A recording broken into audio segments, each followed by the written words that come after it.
Hi అండి. Social media మొత్తం గూడా ఒకటే మనకి ఎక్కువ తిరుగుతూ ఉంది. ఒక సర్క్యులేట్ అవుతూ ఉంది ఒక పేపర్.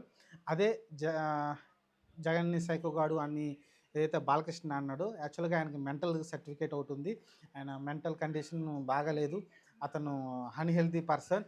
అతనికి మెంటల్ ఉంది అనేదైతే సర్టిఫికేటు ఎర్రగడ్డ హాస్పిటల్ నుంచి ఒక సర్టిఫికేట్ అతనికుంది.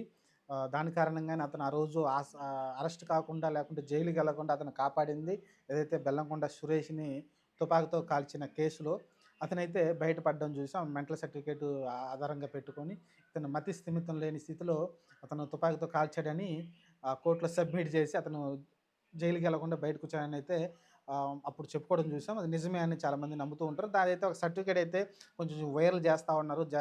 ఏదైతే బాలకృష్ణ ఫోటో ఉండి దానిపైన అయితే మ్యాటర్ అయితే కిందుంది. ఇతను మతి స్థిమితం లేకుండా తుపాకీతో కాల్చాడు కాబట్టి ఇతను మెంటల్ హాస్పిటల్‌లో ఉంచాలని అయితే మాట్లాడుకొచ్చారు. కాకపోతే హోమ్ టేకర్‌లో ఉంచాలని అయితే మాట్లాడుకొచ్చారు. కాబట్టి ఈ రకంగా అయితే ఒక గట్టిగా అయితే స్ప్రెడ్ చేస్తున్నారు. మెగా ఫ్యాన్ చేస్తున్నారు. వైసీపీ చేస్తుంది. ఓవరాల్‌గా వచ్చేసి ఈ మెంటల్ నా కొడుకుని ఎలా మీరు అసెంబ్లీలో ఉంచారో, అలానే ఈ మెంటలోడికి ఎలా మీరు పద్మశ్రీ ఇచ్చారనైతే భారత గవర్నమెంట్‌ని అలానే అసెంబ్లీలో ఉన్న వాళ్ళందరినీ కూడా ప్రశ్నిస్తూ ఉన్నారు.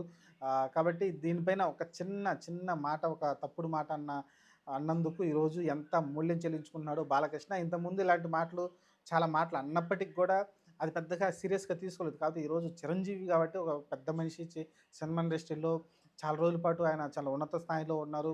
అలానే కేంద్ర మంత్రిగా ప్రజారాజ్యం పార్టీ పెట్టిన వ్యక్తిగా చాలామందికి తెలుసు. అదనంటే దేశంలో ఉన్న ప్రతి ఒక్కళ్ళు కూడా చిరంజీవి గారిని గౌరవిస్తూ ఉంటారు.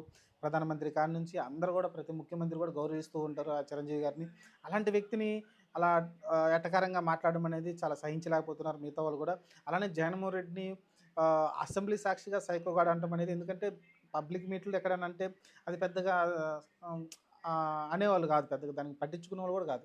కాకపోతే అసెంబ్లీ సాక్షిగా అంతమంది ముందు అసెంబ్లీలో ఉన్న చాలామంది ఎమ్మెల్యేలు కూడా దాన్ని అతను సైకోగాడు అనడంతోటి అందరూ నవ్వుతూ ఉండటం, దాన్ని స్పీకర్ దాన్ని ఖండించకపోవడం, అలాంటి మాటలు ఇక్కడ అనకూడదని రఘురామ కృష్ణరాజు డిప్యూటీ స్పీకర్ అనకపోవడం అనేది చాలా చర్చనీయాంశం అయిపోయింది. దీనిపైనైతే ఇలాంటి మెంటలోని మీరు ఎలా అసెంబ్లీకి పంపించారు, ఎలా ఎమ్మెల్యే సీట్ ఇచ్చారనైతే ఏదైతే సర్టిఫికేట్ ఉందో ఎర్రగడ్డ పిచ్చి హాస్పిటల్ నుంచి సర్టిఫికేట్ ఏదైతే ఉందో దాన్నైతే గట్టిగా స్ప్రెడ్ చేస్తూ ఉన్నారు. మరి చూద్దాం మరి దీనిపైన మరి బాలకృష్ణ మనిషి ఎక్కడున్న అజ్ఞాతంలోకి వెళ్ళిపోయినట్టున్నాడు. దీని గురించి ఇంకా ఎంత ట్రోలింగ్ అవుతున్నా సరే ఎక్కడ కూడా బయటకొచ్చి ఆయనైతే ప్రెస్ మీట్ పెట్టట్లేదు. దీన్ని ఖండించట్లేదు. మీరు చూసుకుంటే నందమూరి ఫ్యాన్స్ కూడా దీన్ని ఎందుకంటే చిరంజీవి గారిని అన్నారు కాబట్టి, జనసేన కూటమిలో ఉంది కాబట్టి వాళ్ళు కూడా సైలెంట్ అయిపోయారు. మీరు నందమూరి ఫ్యాన్స్ గాని, టీడీపీ ఎక్కడ కూడా దీని గురించి మాట్లాడలేదు. గప్‌చుప్పున్నారు. లేకుంటే మిగతా వాళ్ళు చాలామంది ఉన్నారు. టీడీపీలో మాట్లాడడానికి చాలామంది ఉన్నారు. వాళ్ళందరూ కూడా ఏం మాట్లాడట్లేదు దీనిపైనైతే. ఎందుకంటే తప్పు క్లియర్‌గా అర్థమవుతుంది కదా! బాలకృష్ణ తప్పు చేసినట్టు క్లియర్‌గా అర్థమవుతుంది కాబట్టి దీనిపైనైతే ఎవ్వరు కూడా స్పందించట్లేదు. మరి చూద్దాం మరి. ఫ్యూచర్‌లో మరి ఏం జరుగుతుందో తెలీదు. ప్రస్తుతం అయితే బాలకృష్ణ అయితే సోషల్ మీడియా మొత్తం కూడా అతనే ఆహ్, ఇండియా వ్యాప్తంగా అతనే ట్రెండింగ్‌లో ఉన్నాడు. ఈ మెంటల్ సర్టిఫికేట్ ఏదైతే ఉందో బాలకృష్ణ పేరు పైన అదైతే సర్క్యులేట్ బాగా చేస్తూ ఉన్నారు.